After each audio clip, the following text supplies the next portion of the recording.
তো ফাইনালি বন্ধুরা আজকে আমি নিচের দিকে যাচ্ছি। তো আমার যে আসল দুটো যাত্রা ছিল, একটা ভ্যালি অফ ফ্লাওয়ার্স মানে ফুলের উপত্যকা, আর একটা হেমকুণ্ড সাহেব। তো এই দুইটা যাত্রা আমি কমপ্লিট করে ফেললাম। আজকে এই ঘাগাড়িয়া থেকে গোবিন্দঘাট পর্যন্ত যাচ্ছি।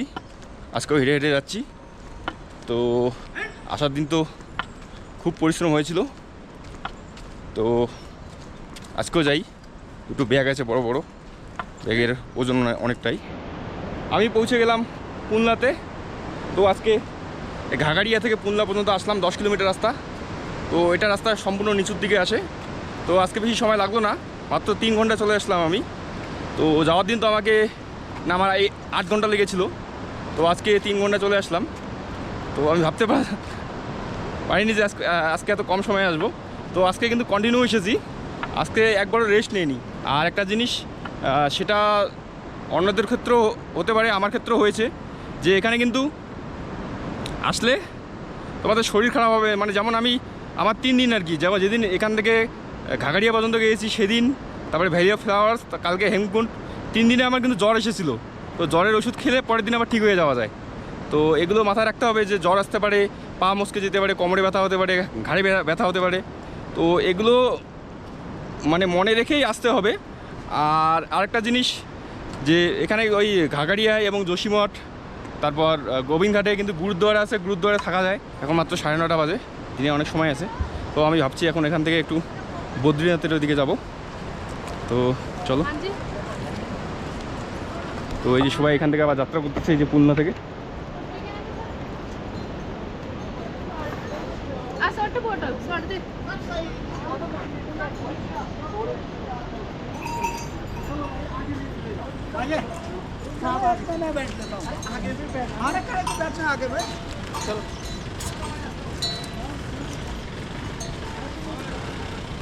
अरे अनु, वैसे कौन और तेरा लात मारने वाला मत देना।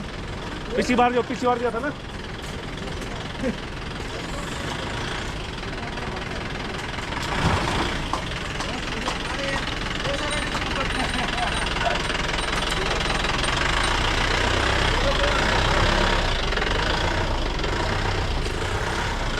আর নিচের দিকে রাস্তা কিন্তু গত 2 দিন থেকে বন্ধ ছিল আর কি।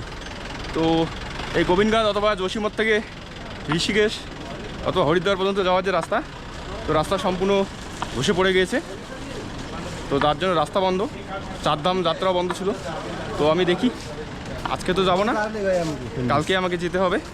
তো একজন বললো অনেকটা নাকি জায়গা ভেঙে গেছে। আর আজকে কিন্তু বেশি লোক যাচ্ছে না, আমার মনে হয় নিচের দিকে রাস্তা খারাপ আছে, তার জন্য বেশি লোক আসতে পারেনি।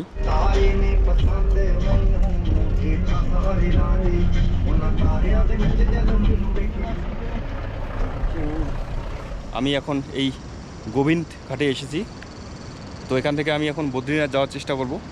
তো বললো যে এখান থেকে গাড়ি পাওয়া একটু মুশকিল, তো সব গাড়ি ভর্তি যায়। তো চেষ্টা করবো যদি পাওয়া যায়। আর এদিকে বললো বাস আসবে নাকি 2টোর দিকে। তো এখন তো বাজে 10:30। তো যদি কোনো শেয়ারিং কার আসে আর কি। এখন আমি গোবিন্দঘাটে আছি। তো আজকে আমি এখান থেকে বদ্রীনাথে যাওয়ার চেষ্টা করছি, যদি যেতে পারি আর কি। তো ওই যে এখানে দেখা যাচ্ছে যে বদ্রীনাথ এখান থেকে 25 কিলোমিটার। আর এটা হলো গোবিন্দঘাটের বাস স্ট্যান্ড। এই যে দেখো বাস স্ট্যান্ড, এই যে বাস দাঁড়িয়ে আছে, এই বাস দাঁড়িয়ে আছে। এখান থেকে ঋষিকেশ অথবা যাওয়া যায় হেমকুণ্ড। তো আমি এখানে 1.5 ঘন্টা থেকে অপেক্ষা করে আছি। তো এখনও পর্যন্ত কোনো গাড়ি পেলাম না। তো বললো যে 2টার সময় একটা বাস আসবে। তো তার আগে যদি কোনো গাড়ি যদি আসে আর কি, কেউ যদি এখানে নামে তাহলে আমি উঠতে পারবো, নাহলে আমি এখানে উঠতে পারবো না। তো দেখা যাক, আমি চেষ্টা করি যদি পাওয়া যায়। যে ঘাগাড়িয়া এখান থেকে 13 কিলোমিটার, আর উচ্চতা হলো 3650 মিটার, 3650 মিটার। আর ভ্যালি অফ ফ্লাওয়ার্স এখান থেকে 17 কিলোমিটার, উচ্চতা 3460 মিটার। আর হেমকুণ্ড সাহেব 19 কিলোমিটার, আর উচ্চতা হলো 4329 মিটার। আর বদ্রীনাথ 25 কিলোমিটার এখান থেকে। তো 1 ঘন্টার মতো সময় লাগবে।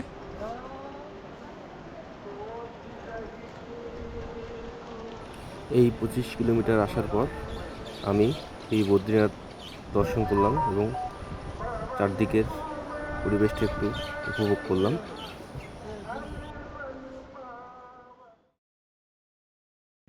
আর এই বদ্রীনাথের পাশ দিয়েই চলে গেছে অলকানন্দা রিভার। এটি হলো অলকানন্দা রিভার।